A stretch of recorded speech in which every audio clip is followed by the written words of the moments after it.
Bonjour les matos locos, comment ça va? Aujourd'hui, on s'attaque aux fractions avec variables et l'objectif, c'est d'apprendre à mettre au même dénominateur lorsqu'on a des variables au dénominateur ou dans les fractions qui vont apparaître.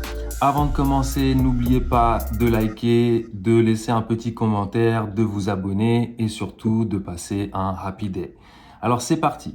La technique pour pouvoir mettre au même dénominateur, elle est très simple. Il faut juste avoir la tête sur les épaules et faire attention à chaque étape de calcul.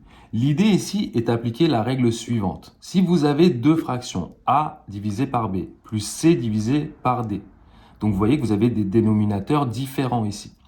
Le but, c'est d'obtenir le même dénominateur, de pouvoir tout écrire sous une seule fraction comme écrit ici.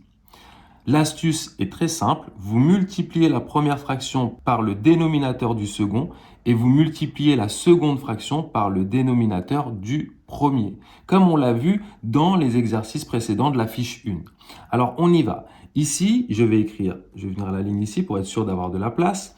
Regardez, il y a x comme dénominateur et x plus 2 qui apparaît. Ici, 4, c'est comme si c'était 4 sur 1. Je dois multiplier la première fraction par le dénominateur de la seconde. Donc ici, je vais multiplier le numérateur par x plus 2 et le dénominateur aussi par x plus 2. Voilà ce que j'obtiens. Vous remarquerez que x plus 2 et x plus 2 se simplifient et il ne me reste plus que 2 sur x, donc exactement le terme qu'il y avait au-dessus. Donc en fait, cette quantité-là et celle-ci sont totalement identiques. Moins la seconde fraction, cette fois, je veux obtenir le même dénominateur que là. Donc, j'ai déjà x plus 2, je vais multiplier par x en haut et en bas. Donc, ça me donne 3x divisé par x plus 2 facteur de x. Alors, petite remarque, x fois x plus 2, c'est exactement la même chose que x plus 2 fois x.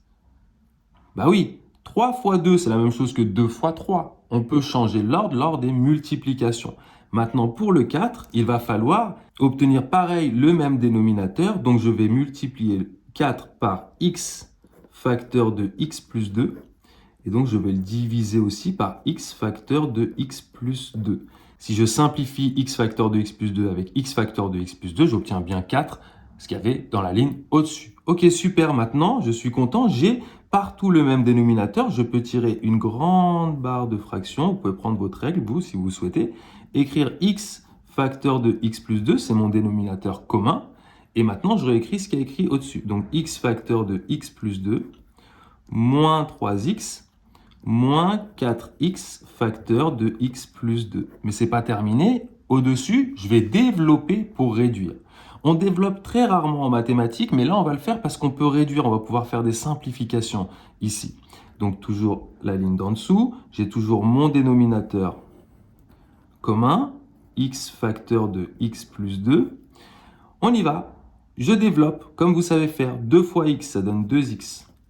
2 fois 2, ça donne 4. Moins 3x, il n'y a rien à faire, je le laisse tel quel. Ici, moins 4x fois x. Attention au signe, ça fait moins 4x au carré. X fois x, ça fait x au carré, fois moins 4, ça donne bien moins 4x au carré. Moins 4x fois 2, ça me donne moins 8x. Voilà, je suis content, il ne me reste plus qu'à réduire. Ici, j'ai développé pour passer de cette ligne-là à celle-ci. Maintenant, je vais pouvoir réduire. Réduire, ça signifie ajouter les x au carré ensemble, les x ensemble et les nombres seuls sans x ensemble. Je retire ma barre de fraction, x facteur de x plus 2.